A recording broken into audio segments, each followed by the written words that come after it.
Hello, everybody. Happy Thursday. Thursday for some of you, or for those sober people like me, no sugar Thursday. I'm getting a little chipper in the comment section. It's called a sugar crash. Google it. All right, here we are. We got a story today about cheap labor. Tayshia and Kaitlyn. People are wondering why they aren't listed as hosts. Chris Harrison was the host. They replaced him. Why aren't they listed as hosts? We'll talk about all that, the the reasons why they're listed as guests of the show and not hosts, and we'll get into all that. Do me a favor, hit the subscribe button. I am your host. I am your captain, and we'll get in here. Like this video one time or three, an odd number. Like it an odd number of times. First, some fan mail today we'll get into. Felicia writes, this is in response to my Colton Underwood video yesterday.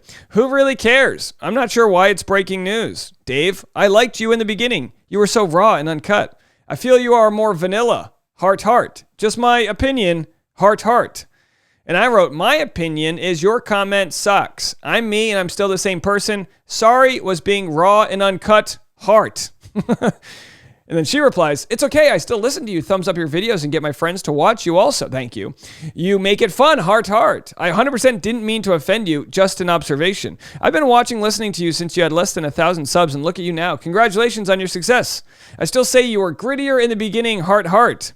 Well, what would you rather have? Gritty Dave with 1,000 subs or less gritty Dave with 46,600 subs? I mean, what do you want from me? You know, you can't please everybody. We're trying to do the best that we can here. Heart. Listen, never comment. I might actually, in the comment section on YouTube, and again, I don't really take offense to it. Felicia, I appreciate you watching the channel and elaborating your rude comment. It was rude. It was a very rude comment, to be honest. I liked you. You're so vanilla. What's wrong with vanilla? You ever have a vanilla milkshake? It's delicious. You ever have a vanilla coffee? Delicious. I mean, vanilla gets a bad rap. I feel like vanilla is raw and uncut. Let's normalize vanilla. When someone's raw and uncut, if I rip my shirt off, I want everyone to be like, ooh, Dave, how vanilla of you. Anyway, the point is in the comment section, I can like eliminate phrases, and I really feel like I should eliminate people saying just an observation. Like if you write just an observation or that's just my opinion, it's going into the spam folder. It's not like I don't care about your opinion. It's just what makes you think you can talk to me like that? I don't know. I mean, I'm just going to give you the energy back you gave me. Oh, raw and uncut Dave. So anyway, I posted about this in Dave Neal's community, and I think everyone had a kick about it. That's what I like to do. If you post something weird or funny or stupid or rude, I'm just going to share it, and we're going to make fun of you. But we still love you, Felicia. Let's get into the article. If Tayshia and... It's not an article, it's a comment thread from Reddit yesterday. If Tayshia and Kaitlyn are hosting The Bachelorette, then why are they listed as special guests in the ending credits for Michelle's season? Just notice this. Chris got the hosted by credit during his time hosting. Check the first episode of Rachel's season, but Tayshia Adams and Kaitlyn Bristowe are reduced down to special guest as the host of Michelle's season. Grr.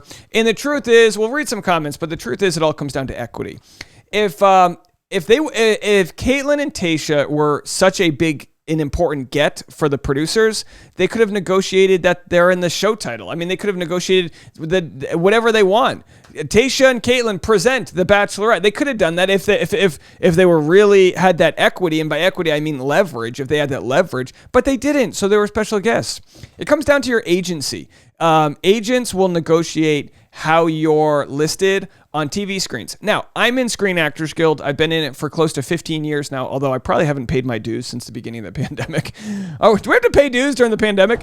Do we pay taxes during the pandemic? I don't think so. Get an accountant on the line.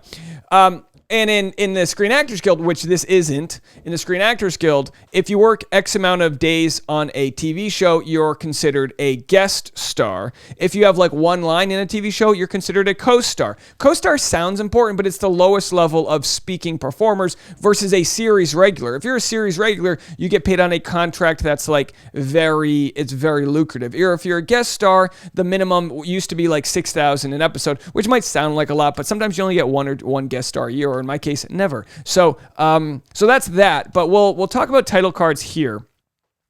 What rules govern how TV shows' opening credits are structured? And this is kind of interesting when you're watching scripted TV as well, not just reality, but it's interesting to see this. Next time you watch TV, you'll know a little bit more about what you're watching on the screen. I've always been curious what decides if a credit is in the opening or closing credits. It seems loosely that cast, in order of today's big name significance, directors and financiers get the front spots and everything else appears later. But lately, I've been developing some specific curiosities about how cast members are credited on TV shows. Part of opening credits video segment, you have the major actors, the show title, the core cast actors, which includes any guest stars or series regular, but not a co-star, not the guy. If you're handing out a coffee at the barista on a TV show, you're not getting the. By the way, the coffee guy Gunther from Friends just passed away this week. Anyway, R.I.P. Central Perk. Directors, producers, episode title, and maybe an episode writer. But a lot of times, TV shows are written by like 8 different writers, and so they'll alternate which writer gets the credit, regardless if they wrote that episode or not. Of course, this does not apply to Bachelor. Subtitles over beginning of show, after opening video, episode title, special guest actors. Anyway, so someone was asking, are there rules here? So we'll get into the different rules that exist. Why the second most important part of a contract is your billing. So with Tayshia and Kaitlyn, they didn't use this phrase here, but what they're asking is why aren't they billed as the host? Billed meaning, you're on the front of the TV screen, typed in, this is your billing. Dave Neal, host of the Bachelor Nation News. That's my billing. Why the second most important part of a contract is your billing.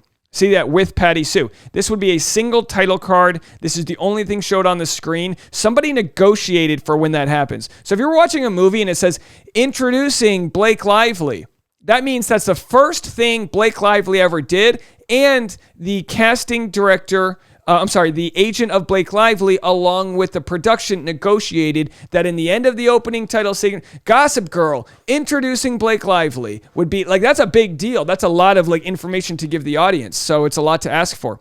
All right, so let's go. Guest star credits appear in the main titles at the start of a show. Sometimes you'll see just one name by itself. That's called a single card, like we just talked about. Sometimes you'll see more than one name at the same time. That's called a shared card, which is lower importance. Actors playing the larger roles appear on single cards. The ones playing smaller parts appear on a shared card. Order of those cards is negotiated by people like me, an agent. Your contract might read main titles, single card, first position, or main titles, shared card, alphabetical order. No more than 3 names on card. Co-stars also always appear in the end titles, like I said. When it comes to features, the considerations are pretty much the same. Stars appear up front on single cards. Have you ever noticed how the last single card might read and John Smith, or how the next to last single card is sometimes with Patty Sue? That's called special billing, and it's usually given to name actors who are known to the public, or so with Alec Baldwin. That would be a big one before his current tragedy. Although, hey, is it his fault or not? Well, I don't believe so. I've worked on plenty of sets that have dealt with live ammunition, and it is so redundant how many safety procedures are in sets, so something like that doesn't ever happen. I've never made a video about it because it's just an unfortunate situation where rules were violated. If you follow all the rules, that never happens. In the unlikely event your part gets cut from the final project, you'll receive okay, so anyway, that's pretty much it. So we look at Chris Harrison here. This is on IMDb, International Movie Database. I pay for the pro version, and on the pro version, you can see someone's star meter. It's not really a big deal, but it shows how much they've, it is one way to look at someone's equity. Like 3,500 articles written about them, 51,000 star meter, and I'll compare that to Kaitlyn and Tayshia. And again, this is super in the weeds. I don't know if you guys care about this. The Gersh agency is a very good agency. There's probably 4 to 6 great agencies in Los Angeles, and then every agency after that is like good or trash. And Kaitlyn and Tayshia don't have great representation, which probably could have negotiated them better billing. Now, would the Bachelor franchise ever have given Kaitlyn and Tayshia the label host? Probably not, unless they were going to have them host full time, because it can bump up how much their asking price is, and it gives them some sort of ownership over the show. Now, they obviously don't have any ownership over the show, and by ownership I mean if the show decides to sell itself like to another market, they don't own part of it. They're not going to get any stipend or any extra money from that. Whereas if they were a producer on it, they would. Now, even though if they became hosts of the show, they would still be only paid for their work that they were done in the contract versus any behind the scenes back end money. Like I said, if there's any bonuses or if they get sold overseas, if they were said to be the host, they could have leverage for future seasons. So like if Kaitlyn and Tayshia are labeled the hosts of the show, the co-hosts of the show, then when they are no longer the co-host, they could be like, hey, what, come on, everyone knows we're the host of the show. You're firing us. So this is probably a way for the Bachelor producers to not say they're going to fire them when they no longer use them. What do you mean? No, they weren't hosts. We didn't fire the hosts. They were special guests.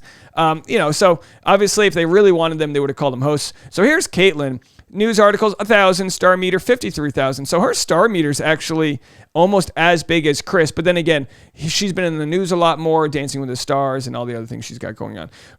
She has a publicist listed, but no agency. And now I'm sure she has an agency, but for the fact it's not listed is surprising. And also her past films. She was in a film called We're Alive, Gold Rush. Boy, I would love to have watched some of her scripted projects. If anyone can get a hold of that, let me know. And then Tayshia here, she's got digital brand architects, which I've never heard of as a manager, and her publicist, I don't know of, her legal representation. So her reps, I don't see her with a big agency. Her star meter's not good, and she doesn't even have a photo on her thing. So anyway, the fact that they are doing a good job is great for their resume and great for their clout and all of that. But when it's time for Bachelor, the producers to decide to move on, if that's what they decide to do, they can cut ties with them knowing that they never labeled them as hosts, even though we know that's exactly what they're doing. They're doing the exact same job that Chris Harrison done. Hey, here's me. My star meter, not too good, 192,000, not too good there. But you can see the project I worked on, 6'1.5 inch. That's a lie. I'm probably 5'11". What are you going to do there? And then all the projects I've worked on. So that's all there. Oh, they got my pilot on there. That's nice, management and things like that. So just to show you a combination of what a person who's not famous as star meter looks like versus them. And let me know what you guys think. So we'll read a few of the comments here. I'm not sure if this falls under SAG or something similar that covers reality TV. It doesn't. But I know for SAG TV shows, there are a lot of rules around main cast, special guests, recurring roles, how much pay they get, how many days on set they're required to have, other time commitments they're required to do, other union stuff. And yeah, you know what's fun in SAG? It's like the union's very specific. You have to get fed every 6 hours, or you get meal penalties every 15 minutes. So every 15 minutes, you're getting paid until they feed you. And by feed you, I mean break for a 30-minute or hour-long lunch. There's actually food the whole time at craft services. You're always available to get food, but that proper, we're not on set breaking time. And then once you hit 8 hours, you then get a time and a half till 10 hours. At 10 hours, you get double time.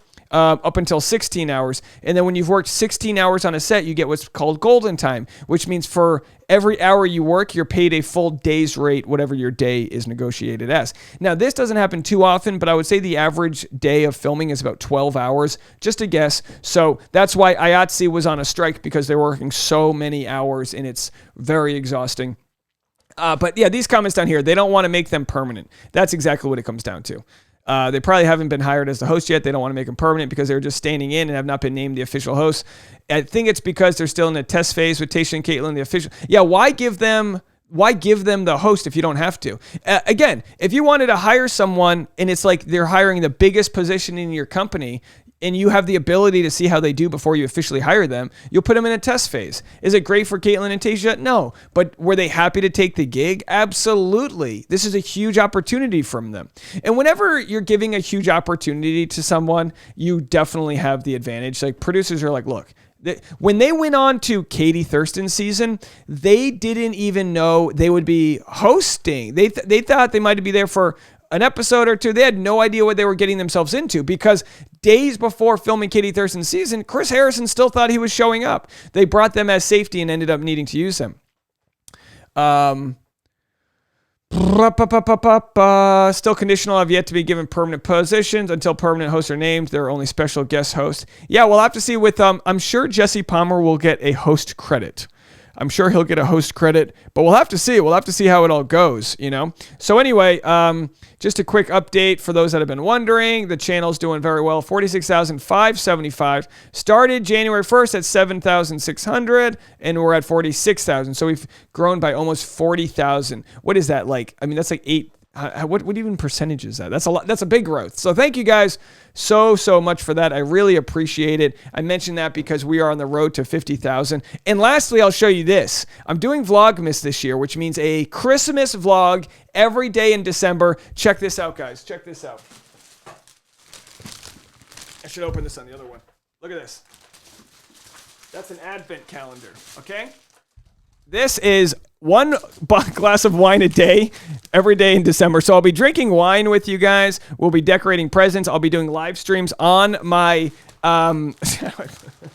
I'll be doing live streams on my vlog channel, decorating. And actually, we're getting really, I got the glue gun out, guys. We're getting really good at Christmas decorating. We make pine cones with fresh scented cinnamon, you know, like scented pine cones. Don't buy this stuff. Make it on your own.